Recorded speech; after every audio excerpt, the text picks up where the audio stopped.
Today, we're going to look at the differences between a poor mindset and a rich mindset. To explain this, I've taken ideas from 3 books: Rich Dad, Poor Dad, The 7 Habits of Highly Effective People, and The E-Myth Revisited. The first major difference between people with a poor mindset and people with a rich mindset is that rich-minded people build assets first, things that bring them money every month, and only after that do they buy comfort and luxury items. On the other hand, people with a poor mindset often spend money on unnecessary things just to impress others. As a result, they don't have enough money left to invest in opportunities that could actually improve their financial future, and they remain stuck financially for most of their lives. Let me give you a real-life example. Back in college, I lived in a neighborhood with 6 or 7 houses. All of them were beautifully designed and fully completed. However, one house looked unfinished, and it belonged to a businessman. The other homes belonged to doctors, engineers, and professors. I lived in a room on the first floor of one of those houses. The owners were an elderly couple who had both retired as professors from a private university. Since they worked in a private institution, they didn't receive a pension. The first time I visited their home, I thought they were extremely wealthy. Everything looked perfect: their car, interior design, furniture, and overall lifestyle. But over time, I noticed that the couple frequently argued about money. Even a small, unexpected expense would create tension between them. One day, while sitting with the husband on the balcony, I mentioned that their neighbor still hadn't completed his house. He replied, "Yeah, he's very stingy. He drives an ordinary car and has only built 1 floor. Because of him, the neighborhood doesn't even look as good as it should. I don't understand why he refuses to spend money." A few months later, I moved away. One day, the professor called me and asked if I knew anyone looking for a place to stay because they had a vacant room available. I said, "Sure, I'll ask around." What surprised me was that he called again the very next day asking whether I had found anyone. I told him that my friends felt the rent was too expensive. He replied, "Well, of course it's expensive. Look at all the facilities we're providing." The following day, he called again and said they were willing to reduce the rent if I could send someone their way. But even after the price reduction, my friends still couldn't afford it, so nobody moved in.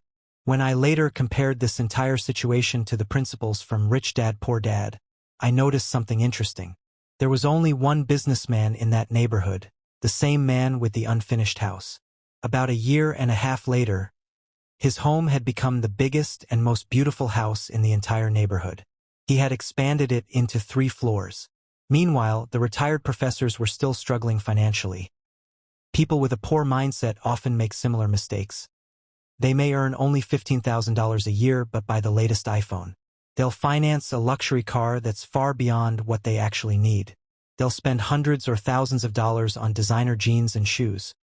People with a rich mindset calculate the real value a product brings into their lives before spending money on it.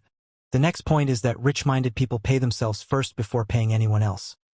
Many of you may have read Rich Dad, Poor Dad, but very few people know the real story of Robert Kiyosaki and his wife, Kim Kiyosaki. Before they became successful, Robert was heavily in debt. Both of them wanted to improve their lives, but their monthly debt payments were actually higher than their monthly income. However, Robert remembered the principles taught by his rich dad, one of which was, pay yourself first. As a result, Robert and Kim always saved 20% of their income, regardless of how much pressure creditors put on them.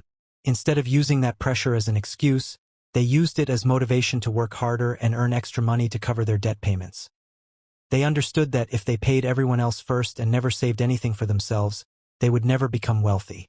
Later, they used those savings to make investments, and eventually they became millionaires.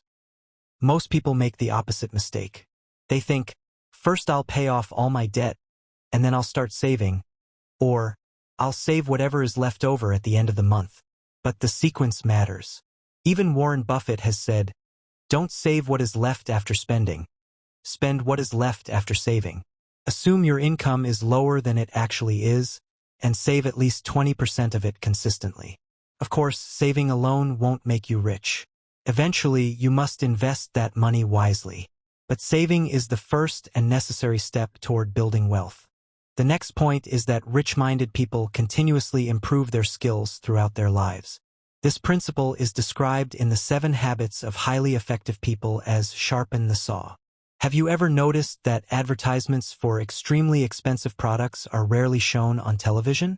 People with a poor mindset often believe that once they've completed college, graduate school, a PhD, or other advanced education, they've earned the right to rest permanently. After work, they come home, sit in front of the television, and relax because they feel they deserve it. Many middle-class business owners do the same thing. Learning something new feels stressful to them. Rich-minded people think differently. They know that learning never ends. Improving their skills is a lifelong commitment. Learning itself becomes enjoyable for them. Take Bill Gates as an example. Even after stepping away from his leadership role at Microsoft, he continued dedicating himself to learning and solving global problems through the Bill and Melinda Gates Foundation. Many people don't realize how much the foundation has contributed to health initiatives in countries like India and around the world. The next point is outsourcing. For many people, getting a job means their life is finally set. What they really mean is, I don't want to grow anymore. If you stay in the same position forever, your income grows only through predictable raises and promotions. Eventually, you develop a scarcity mindset. You start focusing on saving money everywhere possible. How can I lower my electricity bill? How can I spend less on food? How can I reduce my water bill? Your entire life becomes focused on cutting expenses. Rich-minded people understand that they only have 24 hours in a day and a limited amount of energy. If they want to grow, they must leverage other people's time and expertise. That's why they outsource many tasks such as cooking, laundry, driving, administrative work, and various business operations. This allows them to focus on the rare and valuable skills that create the greatest results. There are two major benefits. First, they contribute more to the economy. Second, they create employment opportunities for others. People with a poor mindset often criticize them and say, they're just showing off. They can't do anything without servants or assistants. But rich-minded people aren't trying to show off. They're trying to save time so they can focus on higher value activities. Of course, this doesn't mean outsourcing everything and then sitting at home watching television. It simply means that if growth requires help from others, don't hold yourself back because you're afraid to spend money. The next principle is think win-win. Researchers once conducted an experiment to better understand human psychology. They placed two strangers in a room and put $100 on a table. The rules were simple. The first person would decide how to divide the $100. The second person could either accept or reject the offer. If the second person accepted, both would receive the proposed amounts. If the second person rejected the offer, neither person would receive anything. Researchers noticed a pattern.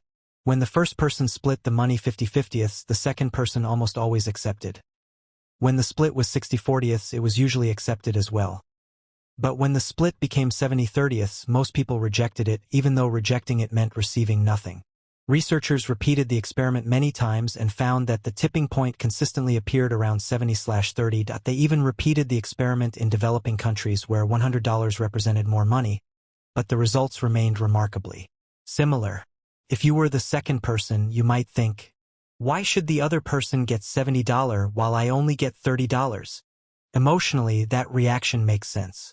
But logically, you were getting something instead of nothing. People with a poor mindset often allow jealousy, resentment, and competition to drive their decisions. People with a rich mindset focus on creating win-win situations. They avoid win-lose and lose-lose outcomes whenever possible. Even if a win-win deal gives them a smaller percentage, they'll still take it because they know they can create hundreds or thousands of similar opportunities in the future. Subscribe for more video. Don't forget to like, share, and subscribe the channel.